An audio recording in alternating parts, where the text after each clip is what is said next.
अस्सलाम वालेकुम नाज़रीन हाज़रीन और मेरे प्यारे प्यारे दोस्तों और अस्सलाम वालेकुम भी, नमस्ते, सत श्री अकाल।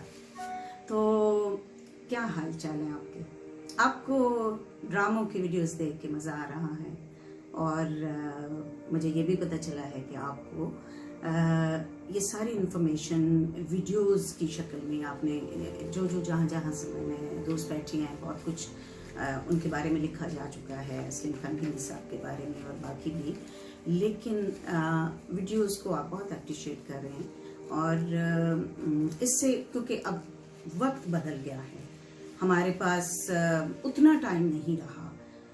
मेरे पास तो वैसे बहुत टाइम है क्योंकि जिस मिशन के लिए आपने टाइम निकालना हो इंसान निकाल लेता है, लेकिन ओवरऑल मैं दुनिया की बात कर रही हूँ तो उसमें यह है कि एक बटन क्लिक किया तो आप वो इन्फॉर्मेशन सुन लेते हैं, आपको पता चल जाता है।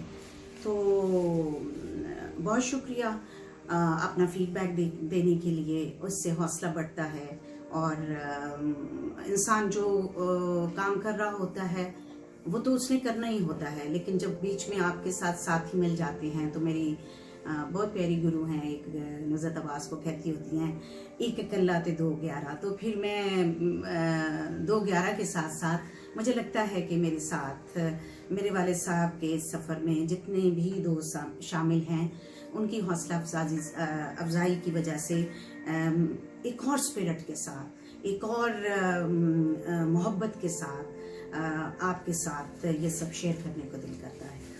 तो जनाबे वाला आज हम एज़ यूजुअल उनकी ये तीसरी और आखिरी वीडियो होगी ड्रामों के हवाले से, उनकी जो ड्रामों में उनका जितना काम है उसके बारे में।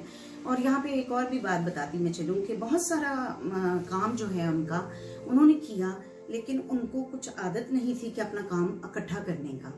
वो एक मनमौजी किस्म के शख्स थे, तो इस वजह से बहुत सारा काम जो है वो ज़ाया हो गया, गुम हो गया, मिला नहीं। और अब इतने साल हो गए हैं तो जो चीज़ें जो मालूमात हमें मैक्सिमम मिल रही हैं वो हम आपके साथ शेयर कर रहे हैं। तो जनाब अली का पिछली दफ़ा आपसे बात हुई थी उनके ड्रामा जो कि हम टेलीविज़न तक आ गए थे, तो टेलीविज़न में उनका जो ड्रामा था वो था नूरा पांडी। और नूरा पांडी का जो ड्रामा था ये एक 25 मिनट का दुरानिया का ड्रामा था जो कि आज दी कहानी में लाहौर टेलीविज़न से नशर किया गया था। और ये ड्रामा जो था ये हमारी सोसाइटी में जो ग्रीडीनेस है, जो लालच है और जिसकी वजह से रिश्ते ख़राब होते हैं, जिसकी वजह से इंसानों की ग्रोथ जो है वो प्रॉपर जिस तरीके से जो हमारी रवायात हैं, जो इंसानी रवायात हैं उनके बरक्स हो जाती हैं। तो उसमें ज़्यादातर गिमी साहब ने एक मेटाफर इस्तेमाल किया है जो है मेहनत, कि किस तरह से वो नूरा पांडी जो है वो किस तरह से गांव से शहर में आता है और फिर उसका बैकग्राउंड गांव का होता है, वो शहर में आता है और जहाँ पे शहर में आके वो मेहनत करता है। और वो इसमें एक बड़ी ख़ास बात है जो उन्होंने बात जिक्र की कि जो शख्स अपनी ज़मीन का बोझ उठा लेता है वो किसी भी तरह का बोझ उठाने के काबिल होता है। और ये उनकी मोहब्बत थी अपनी मट्टी से, अपनी ज़मीन से, जो कि उन्होंने अपने कैरेक्टर नूरे में दिखाई गई। और जब वो शहर में आता है तो शहर में वो गिमी साहब ने उसमें जो अर्बन सोसाइटी की और अर्बन की बारीक बिनियाँ हैं शहरों की, उसको भी बयान किया और शहरों के माहौल को बहुत अच्छी तरह से डिपिक्ट किया।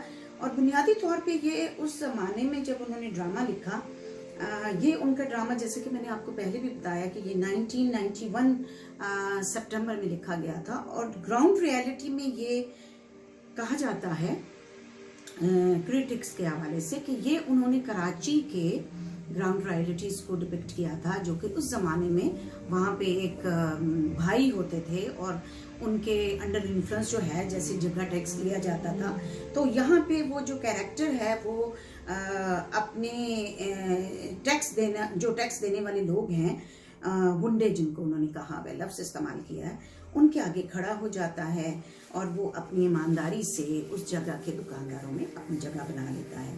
तो ये बेसिकली अगर आप देखें उस ज़माने में 30 साल पहले ये जो बात थी वो तवज्जो नहीं थी।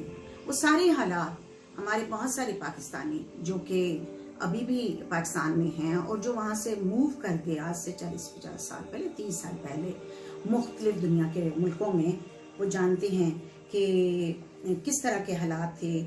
और इसमें उन्होंने बताया कि पुलिस जो है वो जब उस गुंडे के साथ मिली होती है और पुलिस जो है वो जब नूरा अपनी ईमानदारी से उनको बताता है तो बजाय इसके कि, अब थोड़ी सी हंसी वाली भी ये बात है लेकिन हकीकत तो है ना ये, कि जो गुंडा है उसके साथ पुलिस मिली हुई है और जो कि विक्टिम है उसको दोबारा से जुर्माना हो जाता है। तो ये भी अगर देखा जाए तो हमारी दुनिया में रहने वाले हर सोसाइटी की कुछ ना कुछ हद तक तो ये नेगेटिव रवायात तो हैं ना।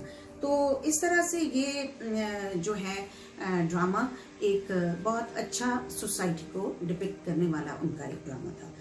उसके बाद अभी मैं बात करूंगी उनके 24 फरवरी 1992 को आज की कहानी में ही पेश होने वाला एक 25 मिनट के दौरानिया का ड्रामा जिसका नाम था शक। शक में उन्होंने एक्चुअली ये बताया है कि किस तरह से शक जो है वो एक कैरेक्टर है आमना, और आमना को शक होता है कि उसके बाप को मार दिया जाता है। तो वो शक करती है एक दूसरे कैरेक्टर पे और इस तरह से पुलिस इसमें भी इन्वॉल्व है। और इस दौरान खानदानी साजिशें जो हैं वो बहुत सारी जो हैं वो खुल के सामने आती हैं। और क्योंकि गिमी साहब का थोड़ा सर्कल जो था वो दोस्तों का सर्कल भी और कुछ वो बहुत क्या कहना चाहिए, जिन लोगों का इस्तेहसाल होता था वो उनका साथ देते थे। और उनके कई दफ़ा ये होता था जिन लोगों का कोई पुरसानी हाल नहीं होता था तो वो एक सोशल वर्कर थे, सोशल एक्टिविस्ट थे, तो उनके पास लोग आ जाते थे तो वो उनके साथ चल पड़ते थे। मुझे आज भी याद है कि हमारे घर में कोई ना कोई आ जाता था कि गिमी साहब, कोई उनका वास्ता होता था नहीं होता था, लेकिन ये है कि उनको कुछ लोग मीडिया पर्सन की वजह से जानते थे तो फिर वो लोगों की इस तरह से मदद करते थे। इस दौरान उनका मुशाहिदा होता था कि पुलिस किस तरह से बिहेव करती है। इसी तरह से जैसे मैंने आपको उनके पहले उसमें बताया कि हाजी हबीबुर रहमान उनके बहुत क्लोज दोस्त थे, फिर उनको कह के ला के वो लोगों की इस तरह से मदद करते होते थे। क्योंकि आप देखिए डिपार्टमेंट कोई भी हो, किसी भी सोसाइटी का डिपार्टमेंट हो, वहाँ पे ये इंसानों की दुनिया है तो यहाँ पे अच्छे और बुरे लोग सभी जगह पे हैं। तो फिर वो इस तरह से ये डिपेंड करता है कि कौन जो है वो अपना रोल किसी अच्छाई के लिए अदा कर रहा है या कौन अपना रोल जो है वो किसी के ऊपर जुल्म करने के लिए। तो इस ड्रामे में भी उनका जो है वो इस तरह से वो अपनी बताते हैं कि पुलिस जो है वो किस तरह से मदद करती है। लेकिन ये है कि बुनियादी तौर पर अगर देखा जाए तो ये एक जुर्म और सजा की कहानी थी शक। और इस तरह से डिफरेंट वाक़यात को, डिफरेंट किरदारों को और डिफरेंट क्यूरियोसिटी डेवलप करके उसमें से फिर वो चीज़ें बाहर निकलती हैं जिसमें ख़ानदानी साजिशों की भी बात वो करते हैं। तो ये भी तो ठीक है, फैमिली पॉलिटिक्स तो बहुत चलती है हमारे ईस्टर्न सोसाइटी में भी और वेस्टर्न सोसाइटी में भी। हम अभी वेस्टर्न सोसाइटी में रह रहे हैं तो मैं आपको सच्ची बात बताऊं कि ये हम एशियन लोग इस बात पे बड़े हैं जी, एशिया में यूं होता है वो होता है। आपको सच्ची बात बताऊं हमारी वेस्टर्न सोसाइटी में भी ये हमारे जितने भी वेस्टर्न फ्रेंड्स हैं, अगर आप उनकी स्टोरी सुने ना तो वहाँ पे भी फैमिली पॉलिटिक्स बहुत चलती है और सास बहू की घर घर कहानी है। और ये क्योंकि बेसिकली ये सब इंसानी नेचर की बातें हैं, इसमें कोई बुराई नहीं है, हम सब इंसान हैं और इंसानों के साथ ये चलता ही है। मेरी बेटी जो स्पिरिचुअल हीलर भी है और स्पिरिचुअल वो डिफरेंट किस्म के वो कर रही है शोज भी और पढ़ भी रही है और दूसरों को भी वो बता भी रही है। तो उसकी एक बात मुझे बहुत अच्छी लगती है जो मैं आपके साथ शेयर करूंगी। वो ये कहती है कि मामा जान कोई भी गलत नहीं है क्योंकि ये इंसानी नेचर है। तो जो भी जिस भी तरह की नेचर को एक्सप्रेस कर रहा है उसमें वो ना बुरा है ना वो अच्छा है, बस वो कर रहा है। ये आपको अपनी सोच है कि आप देखें कि आपने क्या चूज करना है। तो जनाब ये था उस ड्रामे की बात जो हम कर रहे थे। और फिर उनका एक ड्रामा चला 7 जून 1992 में, 7 जून 1992 में आज दी कहानी में, और ये ड्रामा था मॉर्फी। और मॉर्फी ड्रामा भी जो था वो उनका ड्रामा जो था वो भी एक पुलिस के पर्सपेक्टिव में।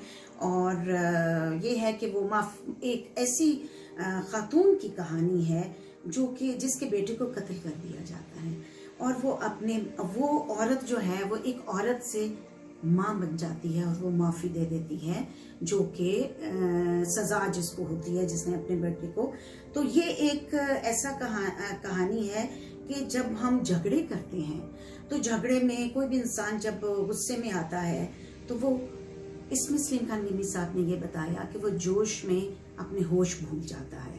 तो ये भी मैं आपको बताती जाऊं यहाँ पे, ये वाकई एक सच्ची कहानी के पर्सपेक्टिव में उन्होंने ड्रामा लिखा था मुआफ़ी। और मुआफ़ी में मैं आपको बताऊं कि एक वाकई ही एक सच्ची औरत की कहानी है ये, और जिसके बेटे को कत्ल किया जाता है। और ये कुछ इमेजिनेशन के साथ कुछ रियलिटी को मिलाकर ये एक ऐसे गांव की है जिसका मैं यहाँ जिक्र करना चाहूँगी कि ये कहानी है चक नंबर 352 जीम बे की। ये गोजरा के पास पठानों का एक गांव है। और इस गांव में वाकई किसी ज़माने में कत्ल हुआ था, और उस कत्ल में जोश ने होश को काबू कर लिया था। और वहाँ पे एक कत्ल के बाद दूसरा कत्ल हुआ, और उन झगड़ों के साथ एक इतनी दिल दहला देने वाली कहानी, और उस कत्ल के बाद उसके असरात क्या क्या हुए। ये एक लंबी कहानी है जिसका जिक्र फिर कभी करेंगे। आज के लिए इतना ही, इजाज़त दीजिए। खुदा हाफिज़।